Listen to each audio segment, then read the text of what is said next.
1970. La aprobación por el Pleno de las Cortes Españolas de la nueva Ley de Educación marca el comienzo de una nueva etapa en la historia de la enseñanza en España. La educación, una educación renovada e integradora, se convierte en clave de nuestro progreso, del futuro de nuestra patria. Desde 1980 se han sucedido en España hasta 8 leyes educativas. Estos son 4 décadas que muestran una falta de consenso político que ha convertido la educación en un campo de batalla ideológico, con unas consecuencias obviamente devastadoras tanto para estudiantes, profesores y familias. ¿Cómo es posible que hayamos llegado hasta aquí? ¿Por qué España no logra consolidar un modelo educativo estable y eficaz? Esto es lo que vamos a analizar en profundidad en este podcast. Soy Manuel Ruiz y esto es La educación en tiempos de ChatGPT. Las reuniones a distintos niveles, como esta de rectores de universidades, van poniendo los cimientos de la nueva política educativa. Sí, 8 leyes en 40 años desde 1980. Y es que España ha vivido un incesante cambio de leyes educativas. Cada gobierno, ya sea del Partido Popular o del Partido Socialista, ha impulsado su propia normativa, dejando, claro está, sin tiempo suficiente para evaluar los efectos del anterior. Y esta volatilidad ha impedido la consolidación de un modelo educativo sólido y ha condenado a generaciones enteras a la incertidumbre. Leyes como la LOCSE de 1990 o la LOE de 2006, la LOMCE de 2013 o esta última, la famosa LOMLOE de 2020, todas ellas han redefinido aspectos clave como la estructura académica, la evaluación, el papel de la religión en las aulas, la financiación de la educación concertada o el peso de las lenguas cooficiales. Sin embargo, aquí la pregunta clave es: ¿ha mejorado la calidad educativa con tantos cambios? Pueden juzgar ustedes mismos. Pero existen esquemas del pasado que hay que superar. Se suprimen los exámenes finales por niveles y cursos. El memorismo y la consideración del alumno como un almacén de datos se destierran definitivamente. El proceso educativo ya no será una carrera de obstáculos, sino un esfuerzo práctico y ordenado para que en cada alumno se actualicen todas sus potencialidades. Un sistema de evaluación continua del rendimiento escolar estimará la personalidad del alumno, sus actitudes y su trabajo. Para siempre ha quedado atrás la rigidez de unas pruebas que solo certificaban en vez de valorar. Estas palabras fueron grabadas en los años 70. ¿Os suenan de algo? Y es que los expertos coinciden. La inestabilidad legislativa ha afectado negativamente a la educación en España. Por ejemplo, un profesor de secundaria o un maestro de primaria han tenido que adaptar su metodología a al menos 3 sistemas distintos en las últimas 2 décadas. ¿Cómo se puede construir un modelo educativo de calidad si cada reforma es una enmienda a la totalidad de la anterior? Además, la educación ha sido utilizada como un arma electoral.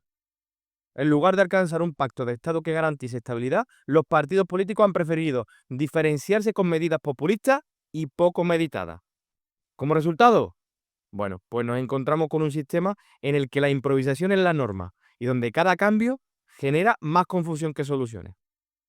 Por ejemplo, hemos ido pasando del uso de la religión como arma ideológica sin que ningún gobierno se haya atrevido a quitarla del currículum, que es lo que un Estado laico debería asegurar, ya que la religión pertenece al ámbito privado y desde la escuela pública no se debería promover ningún tipo de confesión, sea esta cual sea.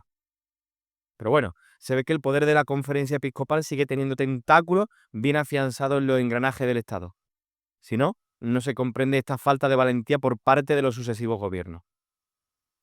Bueno, a esta falta de estabilidad hay que sumar problemas estructurales que llevan décadas sin resolverse. España, por ejemplo, sigue liderando los rankings de abandono escolar temprano en la Unión Europea, algo que escuchamos en todos los telediarios, con un 13,9% en 2023, casi el doble de la media europea. A pesar de la reforma, el porcentaje de alumnos que no logran competencias básicas sigue siendo preocupante. Aunque la formación profesional ha ganado peso en los últimos años, sigue sin ser una opción prioritaria para muchos estudiantes, a pesar de su potencial para reducir el desempleo juvenil. Además, la educación en España sigue estando por debajo del 5% del PIB, mientras que otros países europeos destinan cifras mucho más elevadas. A esto le añadimos que cada comunidad autónoma tiene competencias en educación. Una locura. Lo que ha generado desigualdades entre regiones, con comunidades que invierten mucho más por alumno que otras, y en las que las diferentes lenguas cooficiales se usan también como elemento diferenciador en lugar de ser un aspecto que enriquezca nuestra cultura. La gran prioridad política que la reforma da a la educación general básica se refleja en los nuevos centros escolares que surgen por doquier, concebidos y planeados de tal forma que puedan servir adecuadamente a las nuevas técnicas y métodos de enseñanza, a las exigencias de una educación personalizada, con espacios y ambientes propios para el trabajo individual y de grupo. Si es que todo está inventado, y desde hace mucho tiempo. La juventud de hoy ama el lujo, es maleducada, desprecia la autoridad, no respeta a sus mayores, chismea mientras debería trabajar. Los jóvenes ya no se ponen de pie cuando los mayores entran al cuarto.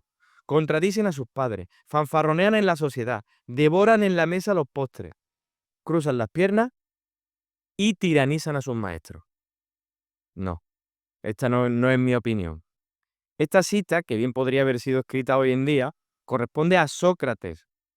Me imagino que lo conocéis. Y la acuñó hace unos 2500 años. ¿Por qué tenemos entonces la sensación de que la autoridad del maestro cada día es menor? Bueno, los padres se ven cada día más legitimados a refutar las decisiones del maestro de turno, ya que creen tener el suficiente conocimiento o educación académica para discutir con el profesorado aspectos concernientes a la evolución de su hijo. Son frecuentes escenas en las que los padres rechazan la autoridad del maestro porque consideran que no se ha sido justo con su hijo y los defienden a capa y espada, sin tener en cuenta las terribles consecuencias que esto va a conllevar para sus propios hijos. ¿Por qué?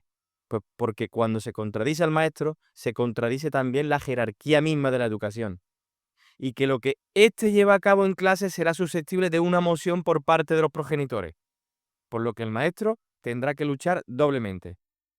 Primero, contra la poca disposición del alumno a aprender, y después, porque el padre argumentará esta falta de disposición con excusas vacías.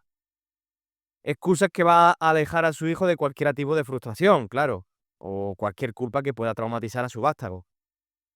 A todo esto, encima el maestro tendrá que abrir un programa de refuerzo para adornar todo lo anteriormente dicho y que en los papeles oficiales conste que el niño tiene algún déficit o problema causante de dicho trastorno, cuando en el 90% de las veces este trastorno se llama falta de educación, falta de autoridad, no saber gestionar la frustración y sobreprotección. Bueno, y a todo esto llega la LOMLOE. ¿Qué cambios ha traído? Imposible lograr un gran pacto educativo. La nueva ley saldrá adelante previsiblemente con mayoría absoluta, pero con un resultado muy ajustado. En contra, Partido Popular, Vox, Ciudadanos o Junts per Catalunya califican la ley de atropello. Dicen que lo único que busca esta ley es un ataque a la libertad.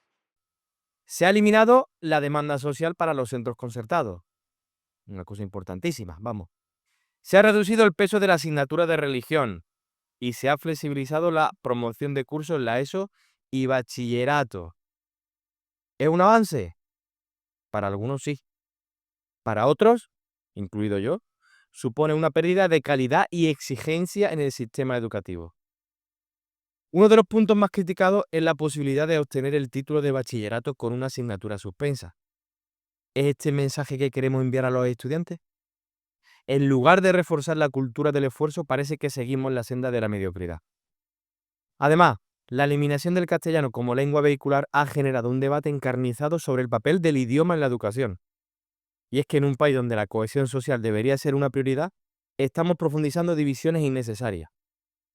A esto le añadimos el exceso de burocratización de un sistema que vive obsesionado con registrarlo todo y que lleva a un hartazgo generalizado entre el profesorado, que ve como la mayor parte de su tiempo se pierde en rellenar actas, informes, evaluaciones y un sinfín de papeles inútiles que llenan de horas perdidas nuestra labor. Todo esto en lugar de atender las necesidades reales de los alumnos y alumnas, que no son pocas. Y encima la sensación de que con tanto documento subyace la idea de que hay que aprobar al alumno como sea, ya que para el político de turno, una buena estadística que adorne su gestión es más importante que la realidad misma. Como ya dije en el primer episodio, los políticos viven cada vez más alejados de la realidad y no comprenden las dinámicas propias que se crean dentro de una institución como la escuela, por lo que implementan normativas que los centros ni necesitan, obvian otras que serían básicas, pero que necesitaría de una valentía que ninguno de ellos parece llevar a gala. Más preocupado por silenciar a asociaciones de madres y padres que han ido ganando un poder dentro de los centros que cuanto menos es debatible. Porque cuando un padre se queja, ¡buf!, la administración se echa a temblar. Pero cuando lo hace un maestro o un profesor, esta misma administración pasando, hace oídos sordos. Quizás porque hay más padres que profesores y el poder de voto es bastante mayor en los primeros. Y aquí llega la pregunta del millón. ¿Se puede alcanzar un pacto de Estado que garantice estabilidad y calidad en el sistema educativo? La verdad es que parece difícil. Y es que el problema no es solo ideológico, sino también estructural. Porque cada partido ve en la educación una herramienta para moldear la sociedad a su medida. Y en ese proceso los estudiantes son los principales perjudicados. Para avanzar se necesita un acuerdo basado en mínimos irrenunciables. Como por ejemplo, inversión suficiente, evaluación rigurosa, formación continua del profesorado, reconocimiento de la autoridad, castigo de las indisciplinas reales, dejar la burocracia al mínimo y, sobre todo, estabilidad. Países como Finlandia, del que ya os hablé, o Alemania, han logrado modelos exitosos gracias a políticas educativas que trascienden los ciclos electorales. ¿Por qué España no puede hacer lo mismo? La educación es el pilar fundamental de cualquier sociedad avanzada. Y sin embargo, en España sigue siendo un campo de batalla político en lugar de una prioridad nacional. Mientras sigamos atrapados en esta dinámica de reforma y contrarreforma, seguiremos hipotecando el futuro de nuestros jóvenes y el desarrollo del país. Antes de acabar, no quiero dejar pasar la ocasión y hacer una crítica a nuestro gremio.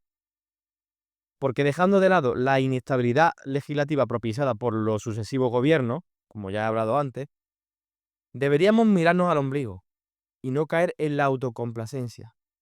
Ser críticos con nuestro propio trabajo y aceptar las de otros. Saber que la tecnología puede ser nuestro aliado. Estar abierto a cambios siempre que esto tenga una base científica y repercuta en nuestro trabajo. Preocuparnos de formarnos de manera eficiente y no solo para pasar el trámite. Rebelarnos contra la administración y no ser tan sumisos. Y por último, valorar nuestro propio trabajo. Saber que no todo el mundo sería capaz de hacer lo que hacemos, que para manejar un grupo de niños hay que poseer herramientas que no se aprenden en las universidades y que para evolucionar se ha de estar dispuesto a aprender. Es hora de exigir responsabilidades. La educación no puede ser un experimento constante ni un arma ideológica. Necesitamos una política educativa basada en la evidencia, el consenso y la estabilidad. Porque si seguimos así, lo único seguro es que dentro de unos años estaremos hablando de una nueva reforma y de los mismos problemas de siempre. Hasta aquí el episodio de hoy. Si te ha gustado, no olvides compartirlo y sumarte al debate. La educación nos afecta a todos y es momento de hacer algo al respecto. Gracias por escuchar un nuevo episodio de la educación en tiempos de ChatGPT.